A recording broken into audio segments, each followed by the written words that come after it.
Already had done the first the prototype of the game. The game was playable, everything. He posted on Reddit, and then I saw it on Reddit. Reached out to Chris, and I was like, hey, it would be interesting to see if we can get some blockchain features in there. So we got on the call. We tried to see how we could integrate blockchain with it. We didn't really find anything at the time, and anyway, so I was like, Chris, hey, you should get this game published. You should find a publisher. And so I kept in touch with Chris, and I was trying to convince him to come to GDC, right? I was like, come to GDC. All the publisher are there. We'll walk the floor, make some introductions. You'll find a publisher. And then COVID hit, and I reached out to Chris because my schedule just cleared up. I was supposed to go to GDC, and that got canceled. So I called Chris. I say, look, I got all this time in front of me. Why don't I help you find a publisher for the game? And so we got a deal. I went to work, contacted a bunch of publishers. I found a publisher that was interested. We made the deal with the publisher, and then, we started kind of getting to work, got a level designer, designing the narrative, the progression, and things like that. And, that's what led us here. So I 100% started recording while you're talking just because of the interesting story. I don't want to have you repeat it. So I'm going to get us kind of go with an actual intro then, and we'll kind of continue from there. Yeah, sure. Yeah, sure. Perfect. So hello, everyone, and welcome. As you could tell, we've started the show a bit early this time. I'm Mike, like always, and today with me two special guests to talk about, I guess, crypto, in a weird way. Could you, I guess, starting with Chris, introduce yourself and the game we're here to talk about? Yeah, so my name is Chris Lee. I'm the main developer of Pictago Games, and we're releasing our very first title called Crypto Against All Odds. I believe this is the first game that lets you play as Bitcoin, Ethereum, and even Dogecoin as a playable character inside the game. It's a tower defense game that try to fuse blockchain concepts with the gameplay as a very educational game for people who are not only good for crypto nerds who understand the crypto space, but also good for new gamers who want to explore the crypto culture or blockchain technology in general. So, and I'm here with Raf. You want to introduce yourself, Raf? Yeah, Raphael Carrier. I'm the, I guess, business development / HR / story writer of Pictagore. And as I was saying earlier, I started working with Chris after Chris announced the prototype on Reddit. And, from there we hit it off, and, we actually started to work together when I was telling Chris that he should get a publisher involved and get the game published. And so from there, I started reaching out to different number of publishers. We eventually found one that was interested, and that's how we started working together. Yeah, as you can tell, we are a very small indie development team, which is 2 people. I'm based in Texas. Raf is based in Canada. We actually have never met each other, but we work pretty well remotely. We did bring in another game designer for this particular game to help with level design and all the balancing around all the crypto units. But I think the biggest help is getting a publisher to help with our localization and advising each step along the way on how we can improve every aspect of the game. So we're excited to see what the players say when they actually get to play the game soon. This March 2nd when we launch the game on Steam and GOG. I was going to say, that's coming out very quickly. I assume, correct me if I'm wrong, you guys are in the fun point now, where every second you're awake, you find something new and broken with the game? Something. Sorry, what did you say? Something new. I would say I think every time you look at a game now, you're like, perfect, we have 2 weeks left. Oh no, we have something new wrong with it. Or oh no, there's more to do. Yeah, I'm definitely pretty nervous, and then you keep checking the players' feedback to see if anyone report any new bugs. I think bugs are like my nightmare now. But I did tell Rap that a while ago I dream about reading Steam reviews of my game after it launched. I can't remember if it's negative or positive in my dream. Yeah, I did dream about that. So let's talk. No, go on. That's so funny. My nightmares are about the Chinese localization, and because there's no way to tell how that's gonna turn, right? Yeah, you better hope you have a good translator, because you can't check them. You're just like, I hope this is correct. I can't, because our games use quite a bit of memes in the crypto space. If you're familiar with crypto, some of the memes like holder. Like the misspell hold of the word, like hold your crypto and don't sell it. And I checked the Chinese translation, and they do have like Chinese characters for that. And I'm just really not sure how they translate a meme, a meme for crypto. So yeah, absolutely. Yeah, I guess that's one of the things with the publisher that we didn't really expect to have the game translated in 15 languages. And, that's one of the things you get with a publisher, right? You get exposures in so many countries, and then they're like, okay, we should do, Polish, German, Chinese, simplified Chinese, Japanese. I was like, okay, we got a quote for you. Okay, do you want it done? Yes. And 2 weeks later, you're like, okay, it's done. I'm like, okay, wow. And when you're an indie dev, you're like, oh, well, no, how would we get the game translated into 15 language? But for a publisher, this is piece of cake, right? Yeah. They're very experienced. They know they have their own partners, so they just bring in the right people and just get it done for us. So that's really helpful.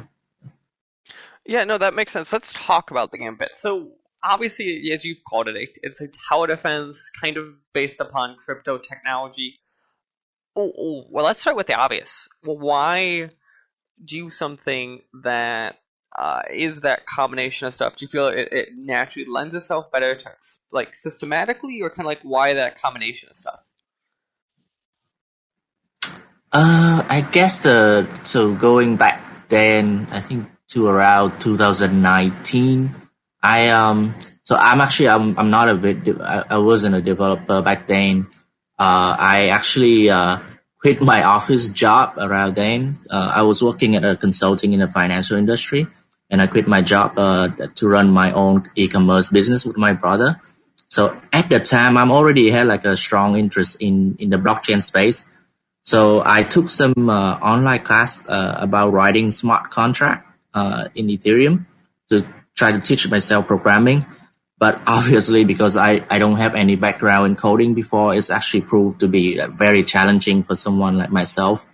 It was went way over my head, trying to learn smart contract programming. So I actually changed my plan into, trying to teach myself some foundation in C# programming by studying how to make video games.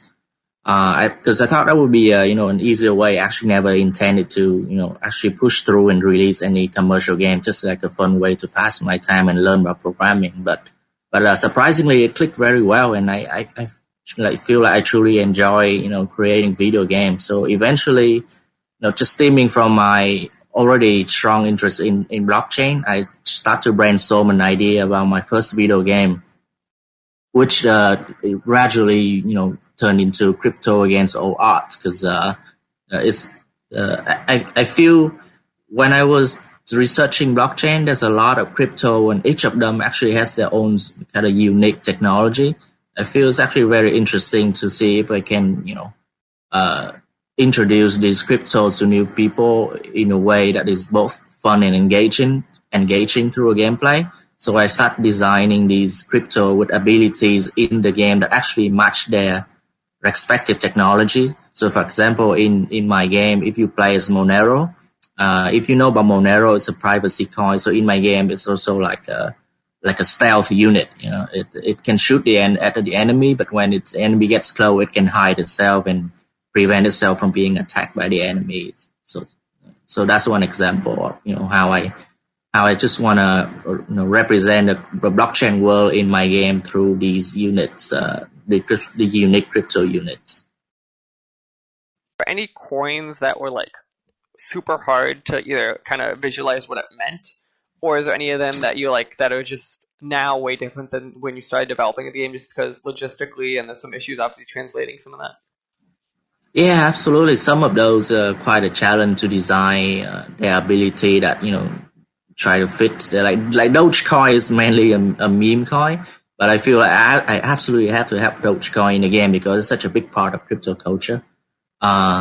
So I give it an ability that is it shot pierce through all the enemies, but it's hard to represent the actual like power of Dogecoin in real life because it's mostly just a meme coin. Yeah, but we work together with the game designer on each of those coins to make sure that it actually makes sense for people who are familiar with crypto to actually realize, so actually the coin power itself does correlate with the technology in realities. That makes sense. It's a very interesting problem that the game has, because you are taking things that will have some level of online personality, have no actual personality, and you're truly translating them obviously into a unit. So I'm kind of curious. Right. So one of the things that's interesting with I think cryptocurrency is, to most people, it's a concept that's super hard to understand, and like they don't get it. So how are you kind of, while you guys are designing this, not just for either of you, really trying to make sure that the concept of at least some capacity of cryptocurrency makes sense to people who are playing this, or you find if they just go, this is just a tower defense game, with people who get it. Interesting question, because I don't know, Chris, if you remember at the beginning, and we were brainstorming to have a narrative. At first we wanted to make it an almost educational game where the narrative would be based on the evolution of cryptocurrency and sort of like the properties and how they forked and how they evolved and things like that, and really make it into a more of a narrative of how cryptocurrencies evolve technically. And so I came out with a concept and a tree, and Chris looked at it and his reaction was like, man, this is the nerdiest shit ever.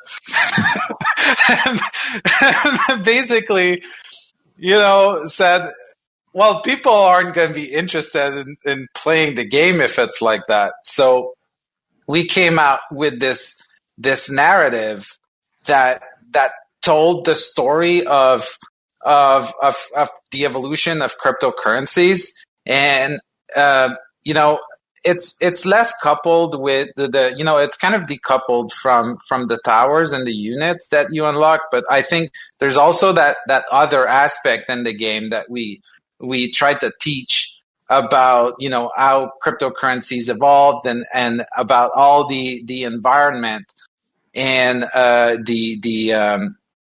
really the crypto scene, the hackers, the scammers, how people collaborate together, the forums, getting help with your launching a new crypto, things like that. So we kind of put the player at the heart, of the crypto scene, and have him, sort of learn a little bit by immersion, right? So I think that plays a big part in it, and I'm quite happy how it turned out. Yeah, this is actually one of the very early advice that we get from our publisher. When we first present the game to publisher, they think the idea is novel. They like the concept, but they keep asking me, why am I doing this? Why am I putting Bitcoin on the board to shoot at, bugs and hackers? What's the point of this? So we have to go back to the drawing board and start brainstorming like a narrative, like Raph was explaining. the end, we weave in a story that basically you play as a mysterious blockchain security expert in the very early days of Bitcoin. So, like Ralph was saying, we put the player into the like a timeline of cryptocurrencies. You start very early in the very early days when Bitcoin just launched. It's not even popular yet.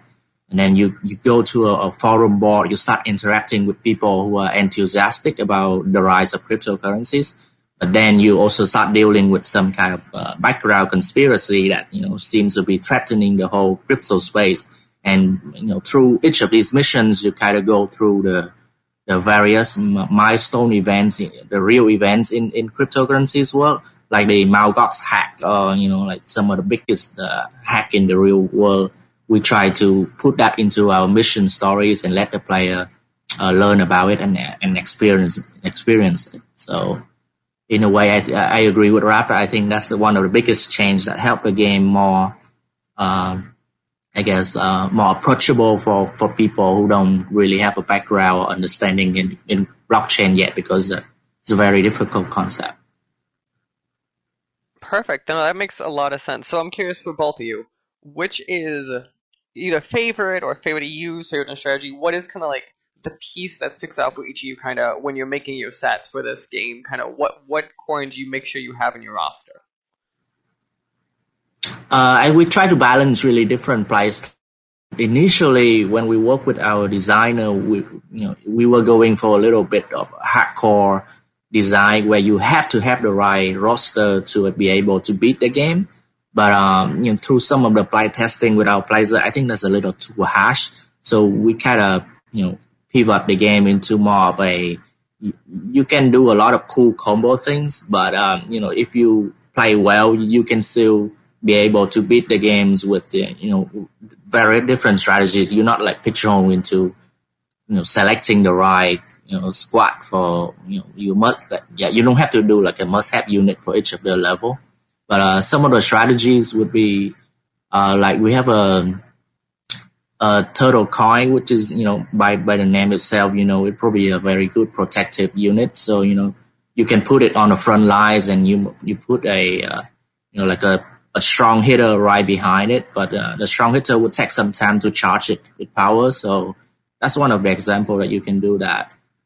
One more thing that we're different from a classic game like Plants vs. Zombies is, besides the unit, you can also use your fiat power to purchase different buff or abilities to help you change the course of the game. Like you can use a zap or lightning ability to like kill the bugs instantly.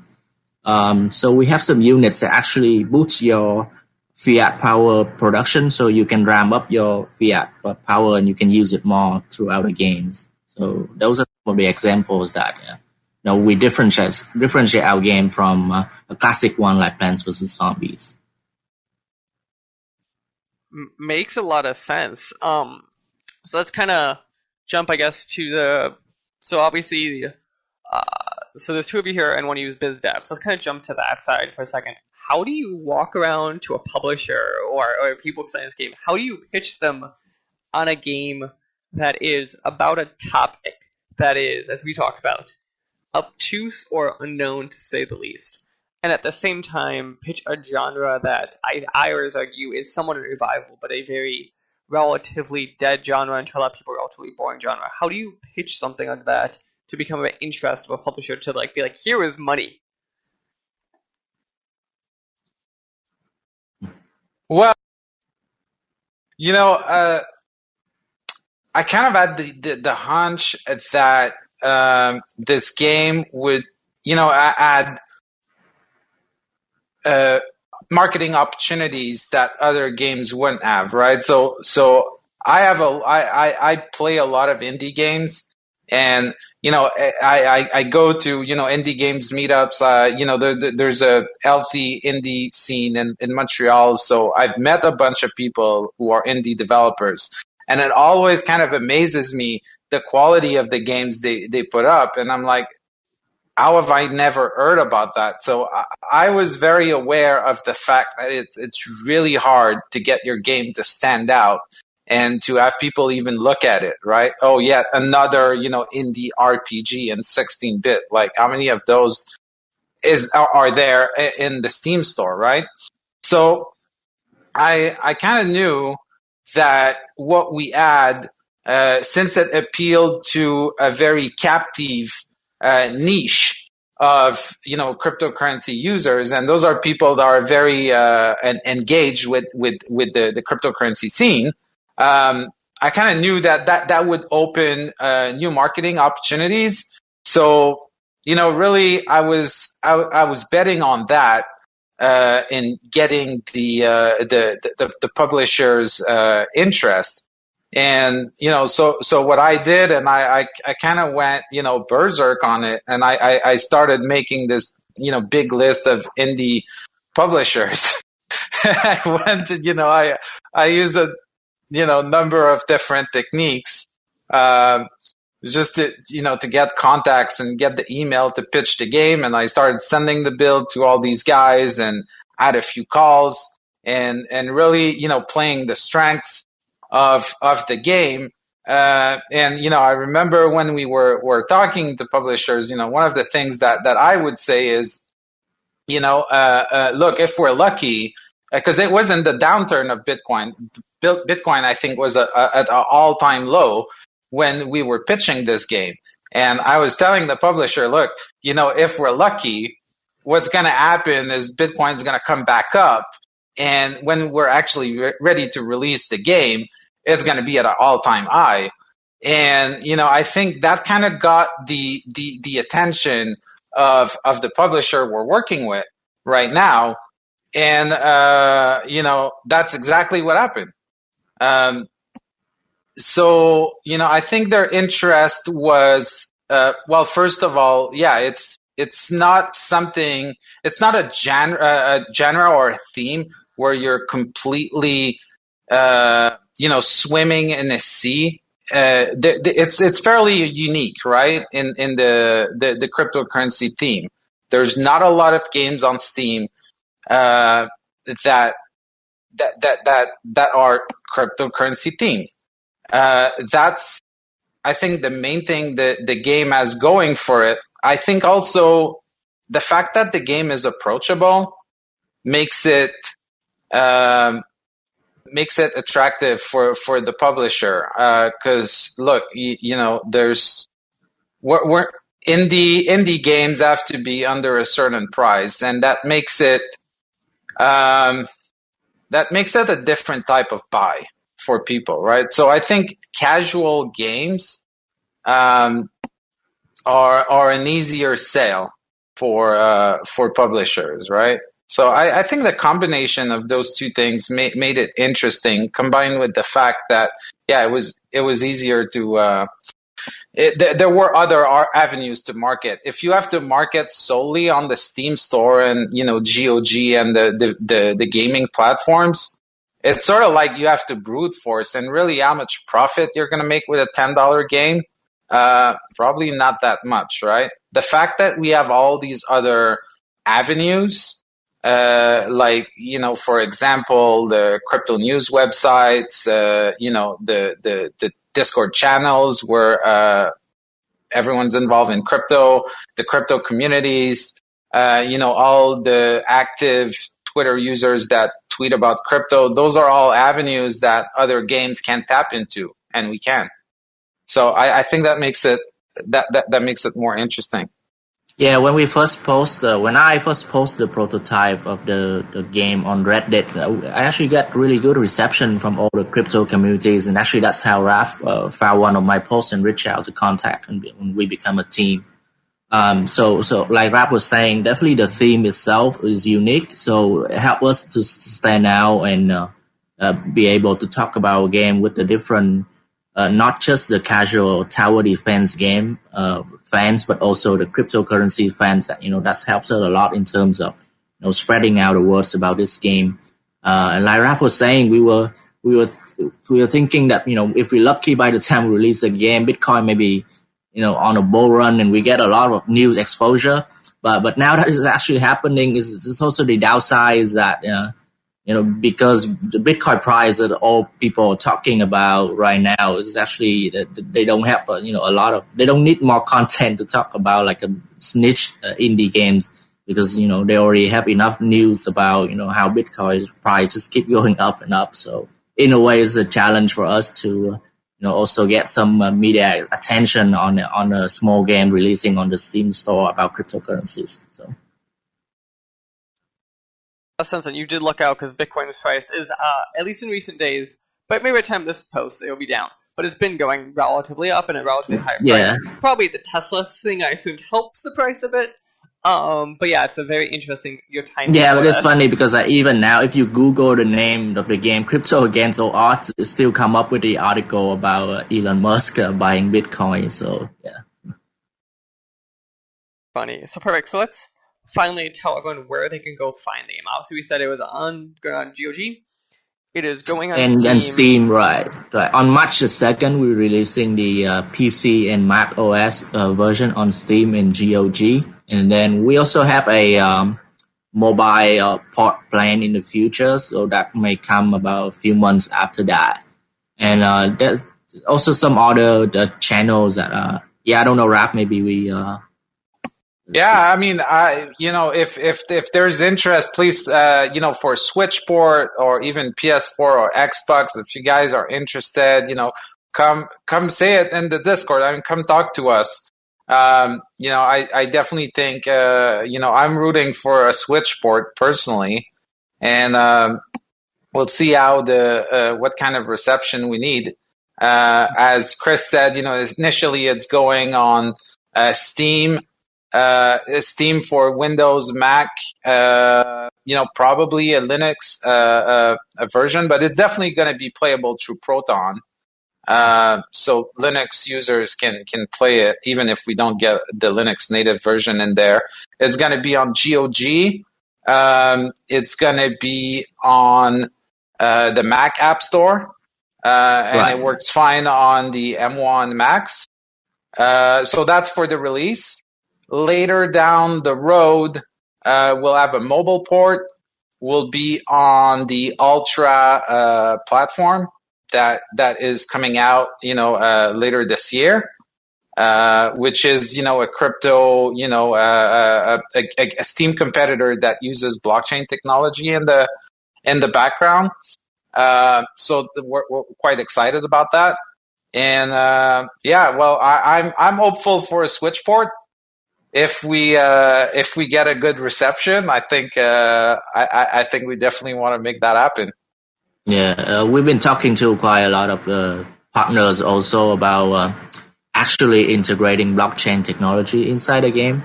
We don't want to do that for the Steam or Apple version because those stores they still not quite open up yet to the idea of having blockchain inside the game. But like Ultra, for example, they definitely full on support to having blockchain in the games as a benefits to the players. So we're excited to start brainstorming some ways that we can add in the blockchain rewards inside our game in a way that makes sense for the player and not just scammy or try to take advantage of people or something. But yeah. Perfect. Well, guys, thank you for taking time to talk to me during your very busy time about the game, and I hope both of you enjoy the rest of your evening. Thank you, Mike. Thanks, Mike, for reaching out, and we definitely enjoy talking to this with you. So, this episode is partially brought to you by the Humble Choice program. Did you know Humble Bundle has a great monthly subscription service that lets you get a ton of video games every single month? That's right, from plans range from $5 to $20 a month, you get a hold of a bunch of free games they have available to you. And you could use our code down in the description below to go and sign up. It would help our podcast and help you see what great games are available for you this month. Hello, everyone, and welcome to a special interview episode of the SWW show. It's me, AJ. I have got with me two people from probably the most creative and, at least for me, highly anticipated game coming out this year. I have got Vidi and Ben from I got to get this right, of Bird and Cage. How's you guys doing? That's right. Hey. How are you? How you man? doing? Thank you for having us. Yeah. Thank you. Yeah, this as I say, this game is I don't even know. It's excuse me, it seems to be not a game. Like it's not, at least from what I've been seeing, it's not a game in a game sense. Right? This isn't you're not doing like, you know, it's not like Last of Us, you know, where there's a lot of interaction. Like, you know, you seem to be doing like these the one that I can think of is that Dragon Cancer, which is like 4 years old at this point, I think.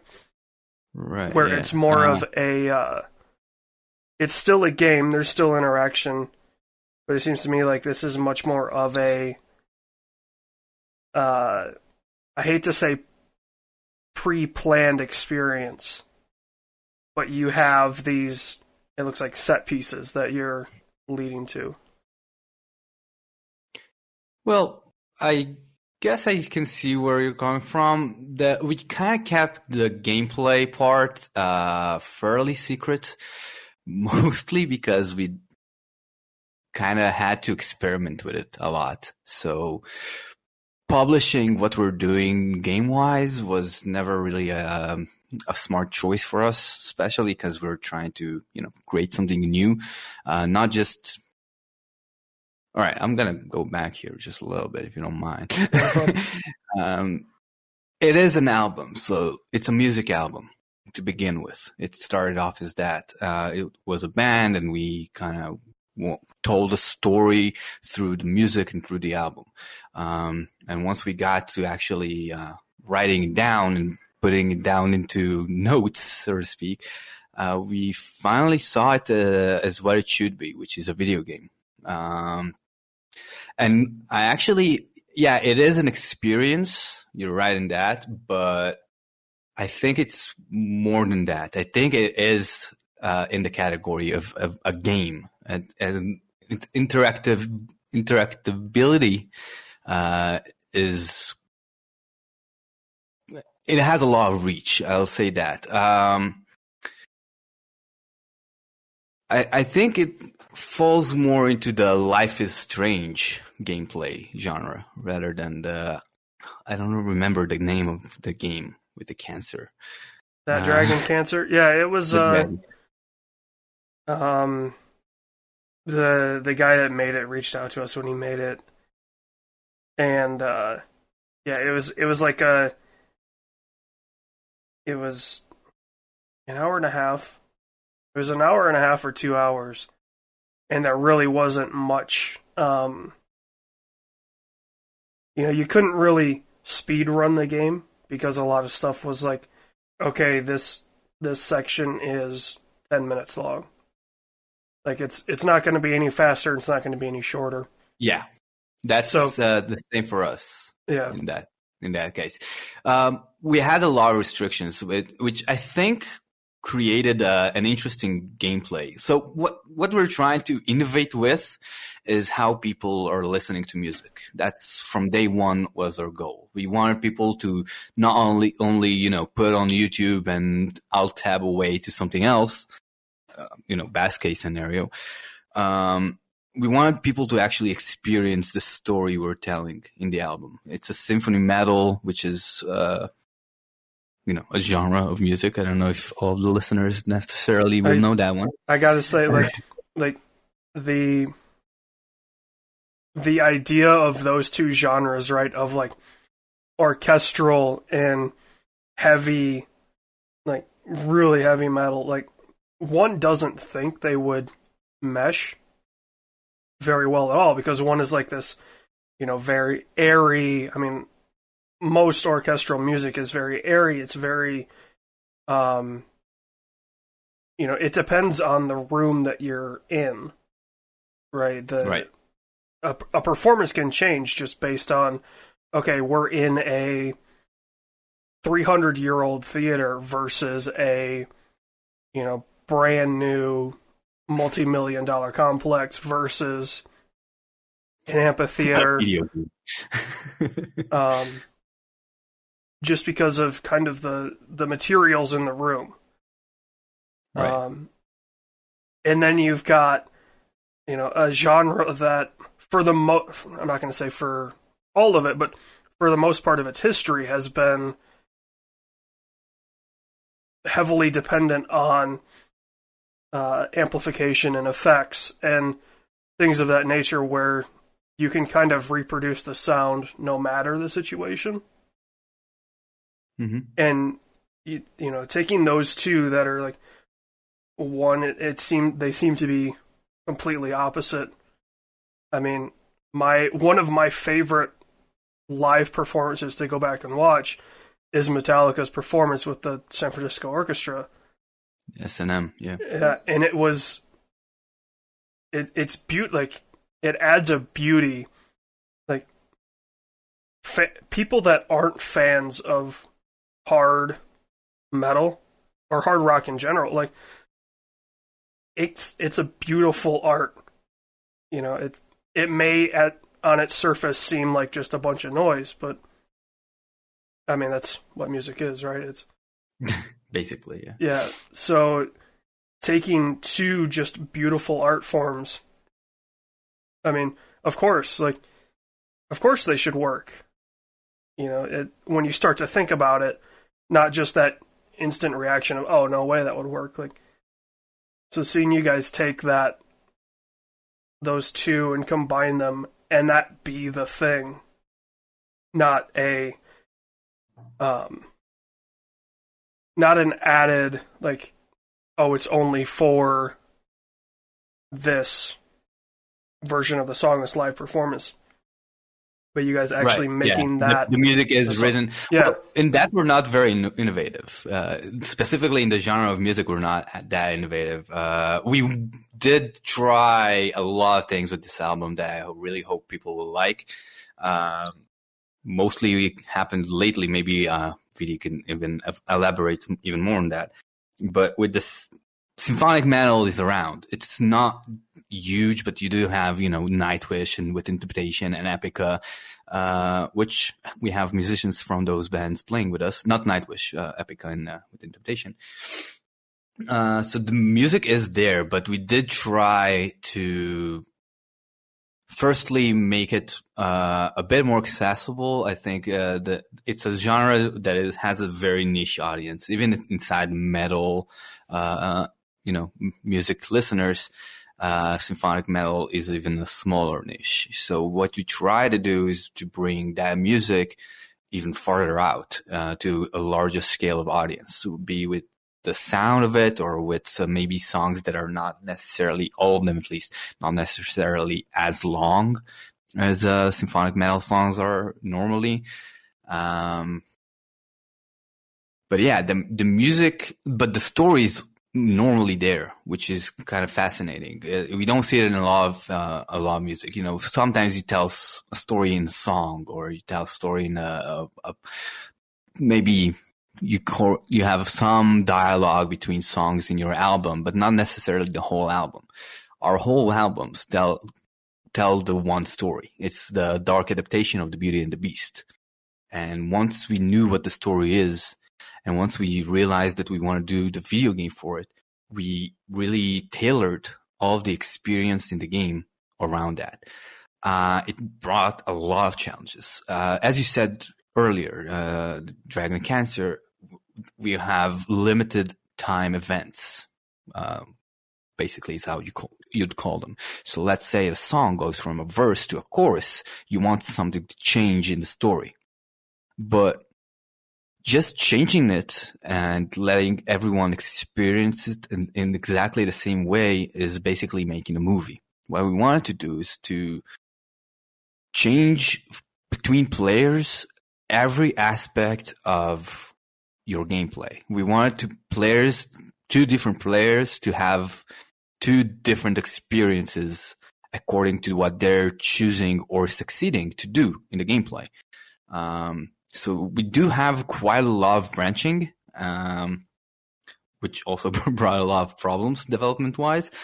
But we do have a lot of branching, and the experience does shape itself a lot, and not just based on minor things like one click that you're doing that will change everything. Like you have the interactiveness is very fluid. Like you're going in a room and you can explore it. Yeah, it's not an open world and you can't go wherever you want. But you can change quite a bit and you can explore the environment freely. 90% of the time, I would say, in the game. And it does change how the game reacts to you. It does change the story. It does change the character even that you're playing. Not in let's say the umbrella of the story. The umbrella of the story is still the same, but the ways that you take, the paths that you take inside of that could be drastic changes to the gameplay, which I think is an experience that we haven't seen that much before. Especially, obviously, there are choice-based games and stories that are branching all over the place. That's not new, but the fact that it comes with time limits and with the music that you're in it, you're inside of the music, you're inside of the album, I think will really bring a new experience to players. So I guess that, you're talking about the choices. There's branching paths. Are we talking like the up to the choice? Once you make that choice, are we talking like the music changes as in the sense of key changes? Okay. No. The music never changes. Okay. That's again one of the first thing we said and kept to our words. The music will never change. Okay. At any point. The song is always the same. What changes is the game. Let's say you have a 5-minute song, and after 40 seconds, you have like an intro, and then you go, the intro is like an opening sequence, like a cutscene. And then you start the gameplay. And you have about a minute to accomplish like a quest or exploration or something like that. And according to what you've done in that part, the next part will change in the gameplay. So if you'll get to the chorus, you might get to a completely different chorus gameplay than other players, according to what you've done in the game beforehand. Gotcha. Yeah, I wasn't sure if we're talking like,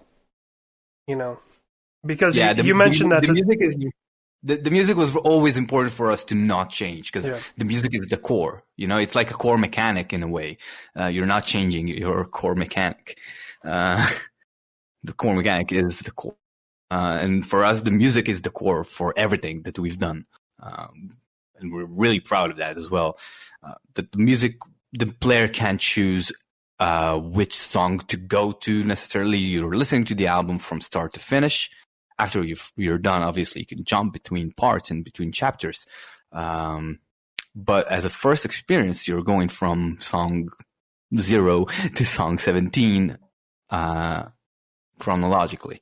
And those never change. Not the keys, not the notes, and nothing changes in the music. It's always there. It's always the same. But the game does shape itself a lot according to that. I was going to say, if you had like branching points in the music, your album would be like 100 songs long because it would be, okay, you exactly. This situation, then this, and like, I'm thinking that through, and I'm like, man, like, okay, they said they have an album. Is this album 100 songs long because it's all the different versions? But I think it's, as you mentioned, that the album is the story. Like, it's interesting that you use the genre that you do because that's not like when I think about albums that tell stories all the way through, you don't normally look to rock and roll at all. I mean, there's examples in there, but a lot of times it's like the song is a story and then the next song's a story. You don't really have a start to finish album like, a 3-act story over an album. Well, you do have The Wall. Yeah. No, as I say, there are examples Yeah, exactly. in any there are genre. Yeah. But the idea of the storytelling album, to me, like the genre that I think of is like 90s hip hop. Like Oh, yeah. a lot of that was telling a story start to finish. And so for you guys to do kind of the symphonic metal version of kind of the music that I not necessarily grew up with, but was popular when I was growing up, is cool because it's a new take on the albums that were popular when I was a kid, and it's very cool to see. That being said, obviously you have this symphonic metal story. Are there ideas to do kind of this storytelling experience in other genres, or are you guys like, we're symphonic metal and that's kind of our thing? That's a good question. Well, originally we're a symphonic metal band, and that's the music that we do want to do. But as I said originally, we set out to create a new genre for video games and for how you approach and listen to music. It's a combination that has been made before in other medias, like when music and video clips and film actually met, you created the video clips, right? When music and theater met, you had the musicals. But for some reason, no one has done that for video games up until now. We're not even sure if it's a good idea. Maybe no one did it because it's a bad idea. We don't know. We'll see soon. But for the genre, I think that what we'll do internally we might stick to symphonic metal. I'm not entirely sure how to answer that one because I'm not a composer. My partner is Arnold Nesses. But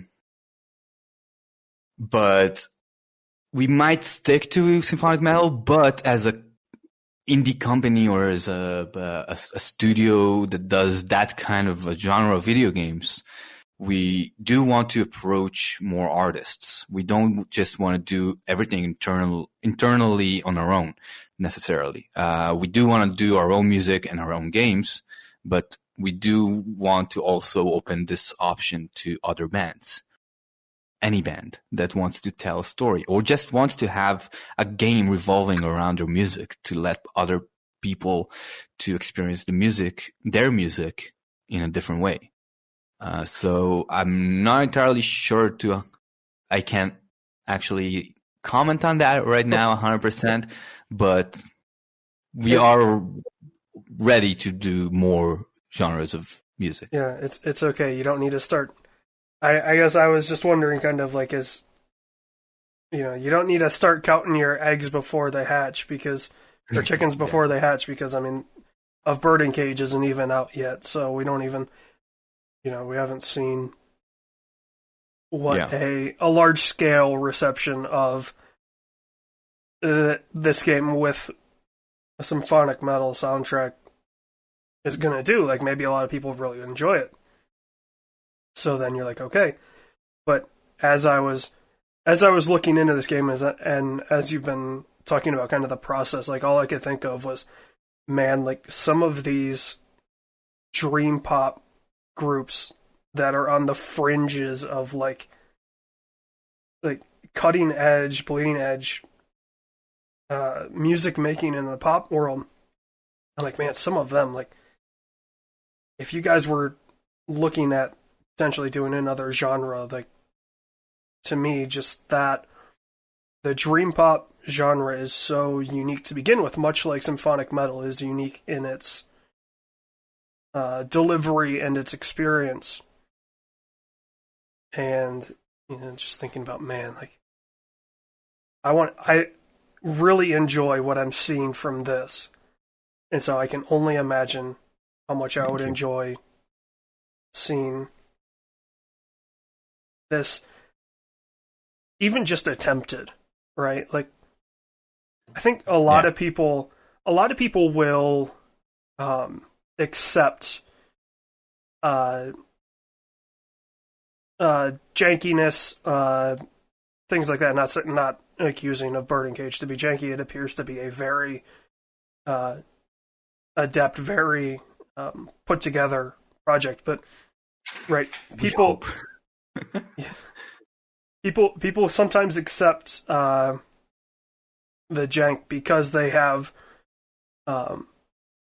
there's something there, right? There's the idea of this new, not necessarily brand new, but new genre that we haven't seen. Nobody's making these games, right? Like, no, even interactive.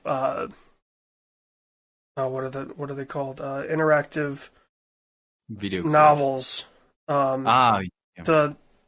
The one I can think of is How to Full Boyfriend, the bird dating game. I forget what that genre is called all of a sudden.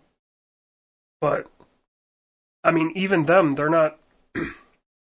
they have a story, and that's what they base their game on. You guys have a story, and then some. You have a story that's built into this album that is... everything is woven together, right? You can listen to the album on its own, much like you can listen to a movie soundtrack on its own. Right. But in order to really get the full experience, right? Like, the Tron Legacy soundtrack is, to me, the greatest original soundtrack for any film ever, partially because they let Daft Punk pretty much do whatever they want and put together this just amazing album. But it is good, but it doesn't feel the same as it does when you're watching that movie and hearing the songs in the movie. So having your album and then having of Bird and Cage, where it's all together, I think will be, hopefully, the way a lot of people experience the music, right? Experience the entire thing, because you need that. You need the context, at least for the first time. You know, if you gave somebody the Tron Legacy soundtrack without have seen the movie, they'd be like, man, this is awesome. But then you show them the movie and show them how it's woven into what that aesthetic is. And then suddenly your appreciation of the project is so much greater. And, you know, I'm sure the album that you have on its own is amazing, because listening to the music, I heard a lot of things that I enjoy and things that I'm like, man, this is going to be a great experience. But then having the story in another medium as well is, I'm sure, going to be like, it's the thing that's going to take this from, this is a really great listening experience, to this is a great experience altogether. We hope for it.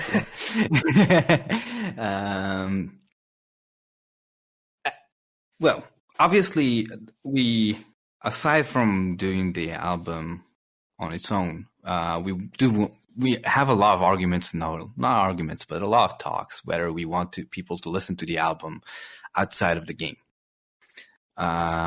It's a great album, by the way. I allow myself to say it because I had nothing really to do with the album itself that much. But it really is a great album. VD who's singing our lead, one of the main characters, Bress Lupus, did an amazing job. He brought a lot of feelings into the character, which was astonishing to see. Maybe you should tell us a bit about how he approached that. So that actually leads me into a really great question. Vidi, are you the guy that I'm seeing singing in the performance on the Steam page? Yes, I am. Awesome. I am. Yeah. Dude, I gotta all credit to you. That performance is like top notch. You know, it's a real art form. What, you know, kind of the melodic metal is a serious art form. I mean, you know, a lot of people, I'd say the vast majority of people, can sing, for the most part, the songs they hear on the radio. The top 40, you know, because they're in a normal-ish vocal range, and it's normal vocal techniques. But what you do, like, I would never attempt to do what you do, because I know I can't do it. I'm like... Nah, I think, first of all, thanks, man. Yeah. I think that, you know, just like any genre, if people practicing enough and they're focused on what they're doing and they're willing to go through a lot of work, I think everything is possible. I was in that show, thank you for saying those very kind words. In that specific show, to be honest, I was shitting my pants. It was the first time, man, it was the first time I did something with a full orchestra, and we didn't really have rehearsals. What you see is we just arrived to, was it Lithuania, Ben? Yeah, Where were we? It was Lithuania. So we just arrived there that day, and we had one round with the conductor and the orchestra, and we never met before. You know, they just got the sheet music. I'm used to play with different ensembles, but never that big.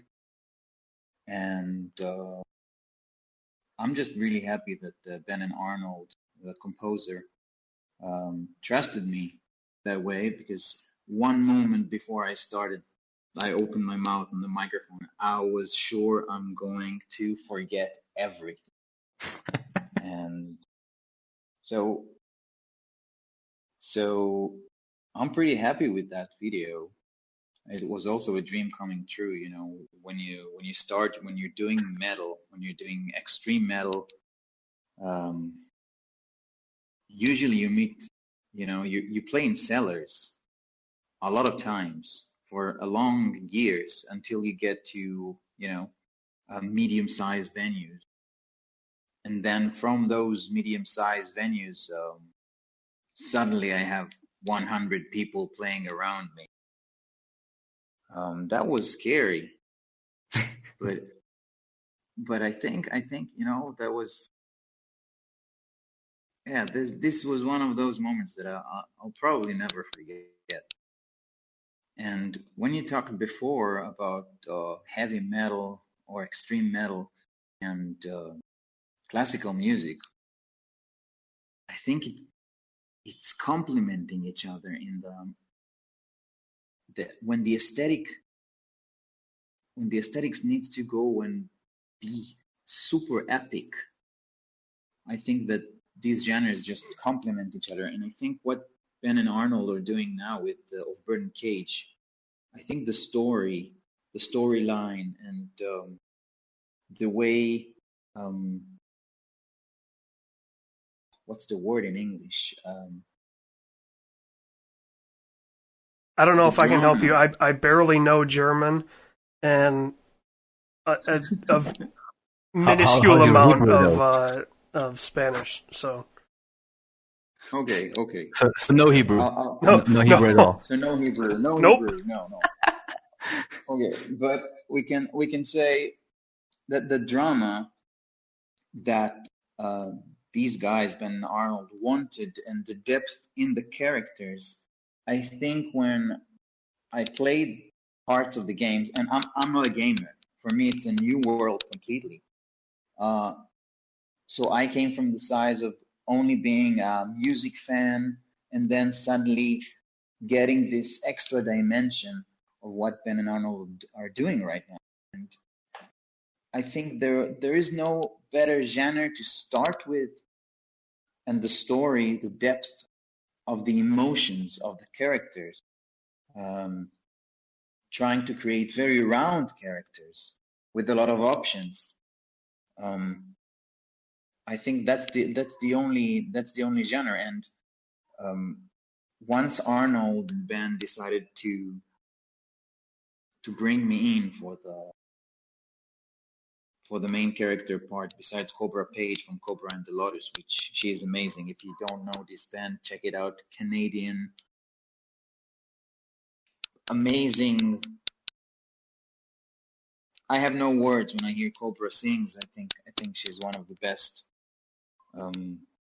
leading front women now these days, and you should check it out. But when they brought me in, that there was, I think it was very, very clear that we need to take it to beyond the limits. So everything we did with the vocals on this performance, or the entire computer game experience, is on the edge all the time. I think there's a sense of danger all the time. And I think this is what I sensed when we went on this Lithuania orchestral show. This sense of danger, that you don't know what's going to happen. This is the first time doing something like that, as well as the game. This is the first time someone is doing something like that.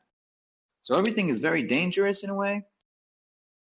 And this allows a lot of space of self-exploration and vocal expressions that you don't necessarily hear on the top 40, even though I think that the singers at the top 40 are really great.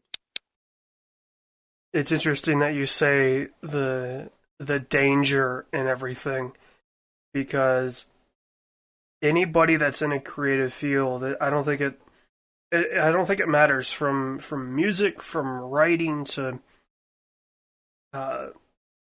film to TV to anything that you put out for other people to enjoy. The sense of danger, at least to me, like when we're making a film or TV segment or something like that, the sense of danger there, I almost enjoy that. Like, it's this, it frees you up. It's no longer, we have to hit these points. It's, okay, let's see what happens. And that kind of freeing experience of, you're no longer, the expectation isn't there for you to deliver X. There is no expectation of X. It's just, what can you do? That freeing experience of being able to just say, okay, look, we're going to do this, right? However it happens, that's what it is. And hearing you talk about that danger in your lack of rehearsal for the Lithuanian show, like, I don't know, to me it's almost like if you have too much rehearsal, too much oversight, too much kind of background noise, I guess is the best way to put it, it can ruin everything. But having that loose, like, okay, let's see what happens, right? I don't know what's going to happen. So having no expectation for what comes next, I think really, like, you could see it in your performance of, like, you get into the music. You're not listening for okay, this, you're feeling it, you're like, I'm sure maybe you weren't necessarily feeling it on stage, you were probably terrified, but you, I think, at least from my point of view, seeing you, it looked like you were in it, you were ready to perform, you weren't, it didn't look like you were going through the music in your head, like, okay, this comes next, then this. You were just, instinct took over. And to me, at least, that's the fun part of creativity, of putting stuff out, is letting your internal instincts, like, here, this is what I want. Like, not necessarily what you want, but what your subconscious is like, this is what's going to happen. And so I'm sure, in the process of recording the music for this game, there's recording is much different than doing it live, but you start to feel kind of that creative expression. Like when you hit that point, that's always, you can tell, right? You can watch somebody's performance. You can see when they're no longer, I guess, singing the sheet music. They're no longer reading their lines in a film. They're no longer reading their lines on stage. It's, you have become the character. You have become the music. And, that enjoyment, I think, is a big key to, like, the success of this genre that you guys are creating. Is this, man, I know English and I don't even know the word. This, I'll go with phenomenal. yeah, sure, yeah. Like, my brain knows there's the right word, but it doesn't know the right word. This phenomenal experience that, a lot of games don't necessarily have. A Call of Duty isn't going to have this giant set piece orchestral soundtrack. Like, it just won't. That's not who they're making those games for. So it's not going to have this. And, like, orchestral music does the right thing of everybody gets something different. Right? It's not to me at least, top 40 music is, they want you to feel a certain way. Yeah. There's not a lot of jazz in top 40 music. Mm-hmm. There's not a lot of feeling, the strings, feeling the drums. There's not a lot of that. This is the mix. This is how you're going to feel. This is the emotion that we're putting across.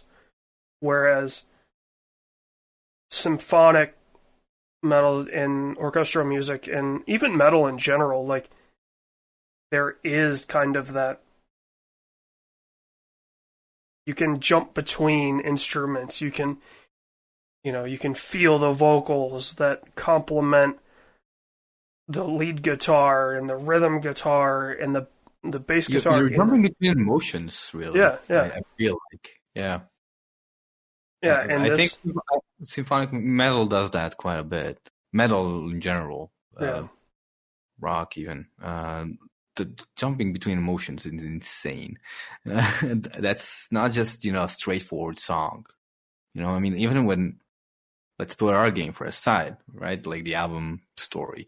Even when in rock music, a lot of times you have a lot of things that just touch your emotions. That's a lot of games, so to speak, inside the music that you don't really hear anywhere else, that as you said, like going between instruments and going between notations and keys and whatever. And the fact that this music makes you feel something and changes the feeling as it goes is extraordinary, for me at least, in that genre. I think again it's about, top 40 music. I'm not saying it's a bad thing, but I think the purpose of it is very different. And I'm not just talking about popularity or whatever. I'm just talking about the experience should make you feel comfortable in a certain way. Mm-hmm. Or even if it's something, that has violent content or not necessarily positive content, but you can be comfortable. I don't know what's going to happen if, in the 7 a.m. traffic in New York, everybody hears suddenly death metal in the radio, right? And there would be a lot of people jamming out, I'll tell you that, because they're not going anywhere, so.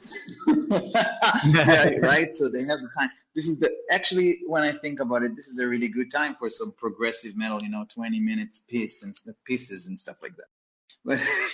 But I think that what you said before, like, I agree with you about the artistic opportunities in improvisation.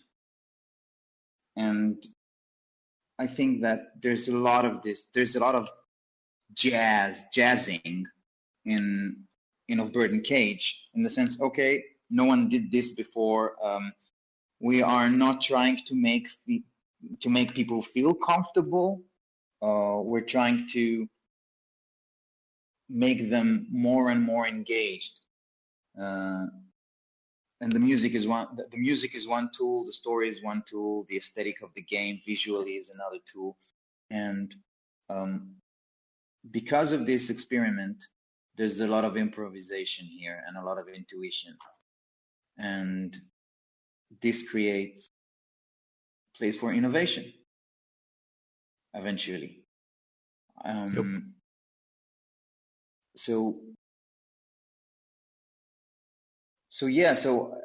when playing this game, people should come to this very open-minded, I think, and also be prepared for something very dark. That's important to say. Taking this opportunity for innovation and opportunity for something new.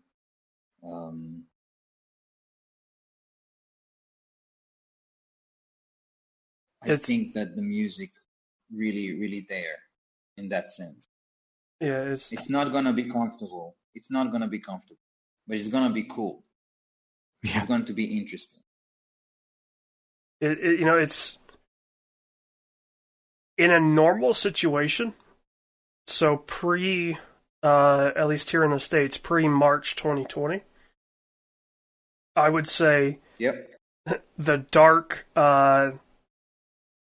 That dark reality, it was kind of a escape. It was,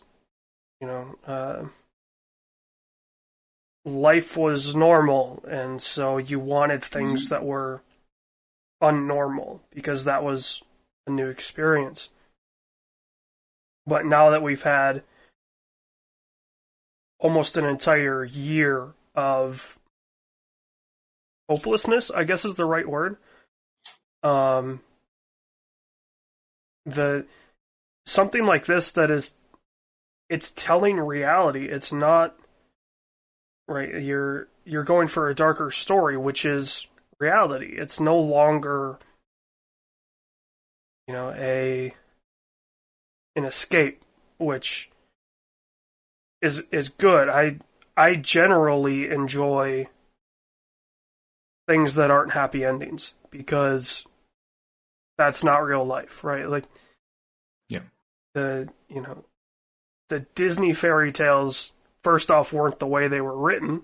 I mean, go back and read the Grimm's brothers fairy tales that a lot of these things were based on, and they're nightmares, man. Yeah. Yes. Yeah, they weren't fairy tales. They were nightmare-inducing stories. Yes. But I think with that, the dark side of this game being more realistic, I think it'll, hopefully, for a lot of people, and I'm sure it will for me, it'll resonate more. You'll be more attached to it because, you know, it's no longer a character in a game that you're experiencing or a character in a movie. It's, oh, I can relate to this because my neighbor or my brother or my sister or my parents or me, right, we're going through this situation in our everyday lives. I think, and that's a subject I don't really want to go too deeply into right now. I think it'll be smarter to do after release. Yeah. But I think the people who will find it most relatable will be probably women. The experience we're putting in the game revolves a lot around a woman's perspective of a day-to-day. It might be, slightly exaggerated at parts and very exaggerated at the rest of the parts. But I have a hope that when people play Gita, our main character, they'll have, I don't know if sympathy or empathy or at least a realization of what it's like to be a woman at night in the street. And we're not going into, as we said, it's dark, so there is no anything explicit in the game or anything. There is violence, but there's nothing. There is no sexual violence in the game, which is something that is really important for me to say. But it's around that as well, and it's a reality that we might not be able to necessarily relate to as men. But I hope that the game will kind of have the shock factor to realize that women aren't necessarily experiencing the world and their day-to-day the same as us, and maybe see a bit of the hardship that is there. And actually, the Beauty and the Beast, the story that we decide to go with, is a perfect example to go with. I feel like I'm actually really proud of the story. And aside from, we did like we're trying a new genre and we're trying something new and blah, blah, blah. That's awesome. That's very fun. And I'm very proud of that as well, of course. But I'm really proud of what I think we're able to achieve story-wise and perspective-wise, that I hope will give, again, the correct realization of our world is not as we see it through our eyes. Everyone sees it differently and experiences it differently according to who and what they are. And I hope this game will, kind of lead the player into that as well. I will say it's I guess good on your part. I'm sure I've seen this on other games pages and just kind of brushed it off, but you have the mature content description at the end of it that, nothing, there may be some sexual themes and violence in the plot, but they're not explicit. Like, I think that's, especially now that it seems worldwide, people are taking just mental health and mental experiences like seriously now. It's it's now becoming a factor. It's not, which is a very good thing. It's no longer stuff's just brushed to the side and oh, it's a small minority of people. You guys are coming out and saying, look, there's this stuff in it, but it's not explicit. You're kind of helping people out in a way. Like, hopefully we start seeing this stuff in the accessibility sheet, right? Of it's got subtitles, it's got this, it's got that. Like having the descriptors of like, here's what what are they called? Like trigger words or trigger phrases. Like here's stuff that's talked about. Like just in case. Like you guys having that in there is, I think, a very important thing, especially now that, as I say, they're mental health is a reality now. It's everybody's dealing with something, and I think for a lot of people, some of that has been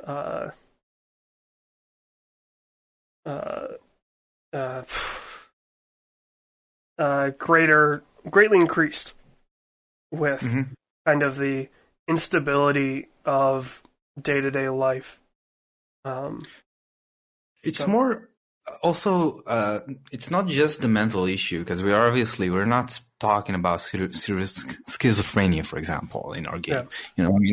We have mental issues that are a derivative of trauma. It's actually, in that sense, it's quite similar to Hellblade, or closer to Hellblade. Because the mental illness that we are approaching, not exactly mental illness, but maybe the mental ache that we are portraying, has a lot to do with trauma, rather than something that she was born with necessarily. Which is also something that happens a lot. We always, we categorize mental illnesses as the one thing. But you have a lot of, even, PTSD, for example, can induce a lot of mental, can actually induce mental illness, especially complex PTSD, which is something that is, at most cases, incurable.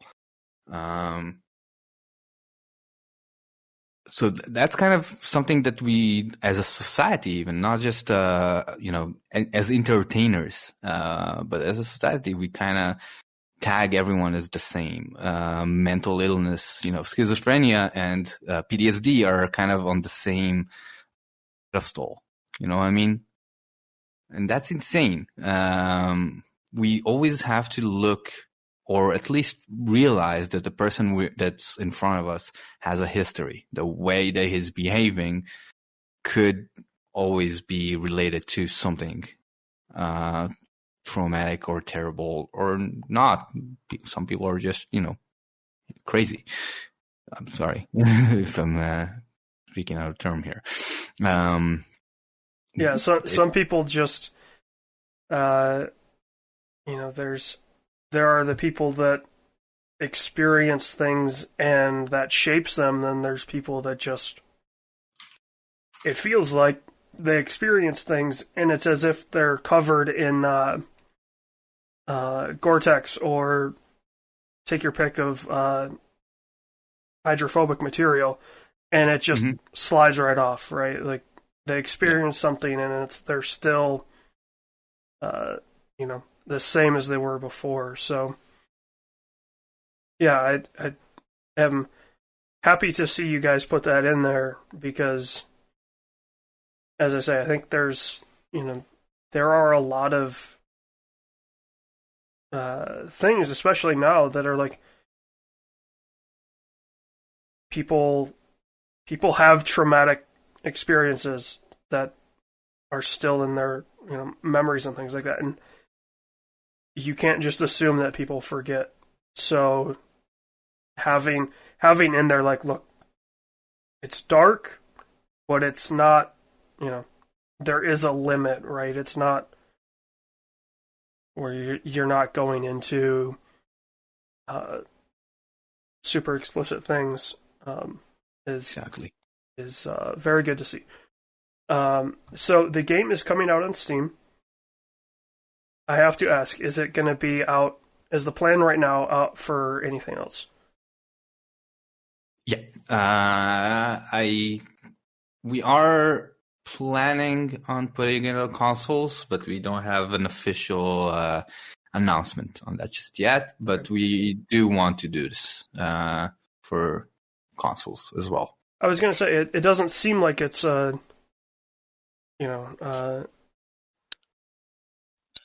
dependent on anything that, a modern console couldn't do. No, it isn't. Should be. It should be okay.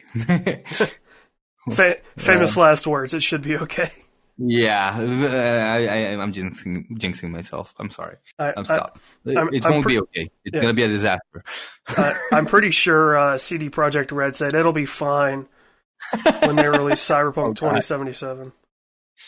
It'll be fine. It'll work. Yeah, so it's this year, 21. I'm not going to push you for a closer date because it's Q2. Q2. Q2. Okay. That'll be the closest I can go right now. I forget who we were talking to in one of our interviews. I was like, you could tell me like 2025, like just put a date out there and then be like, oh, hey, we got it done early. So we're giving it to you this year. Like, that's kind of my personal stance in life anyway, of like, I will tell you it's going to take me like a week to finish this and I can really do it in 2 days. I'll be like, it'll take me about a week to do this. And then you always over deliver. So, yeah. We went with the regular indie path, promising very early dates and missing each and every one of them. I feel like the first game to come out and be like, okay, this is coming out on this date. It's not early access, and it actually hits that date. That will be the moment that people start to realize, hey, dates actually matter. But, I mean, dates really matter anymore. Like, I barely know what day it is right now anyway. And I've got a calendar in front of me. But, yeah, of Burning Cage. Somewhere in February. Yeah, as far as I know, it's February. There's snow on the ground, so we're some point in winter. Yeah. COVID isn't helping that either, is it? Right? No. It's become get up, office, work, back to bed. Yep. It's no longer. My office is next to my bedroom, so that's even worse. Yeah. Mine's about 15 feet from my bedroom, so it's. Yeah. I still have a quote unquote commute. It's no longer the half hour, but. I no longer know what time is. But yeah, of Burning Cage. Somewhere in April 20. Be honest. Of Burning Cage, as you say, coming out Q2 of 21 on Steam as of now. Thank you guys very much for coming on. Thank you. Thank you for having us. Yeah. Thank you. This podcast was a production of The SWW Show. To learn more, go to theswwshow.com. Remember, you can follow the show on Twitter at The SWW Show. You can follow me at Mikey_Maroney. You can follow AJ at LowSeatBoy. Remember, new episodes premiere on Friday, 9 a.m. Central Time on anchor.fm/SWW and podcast services around the globe.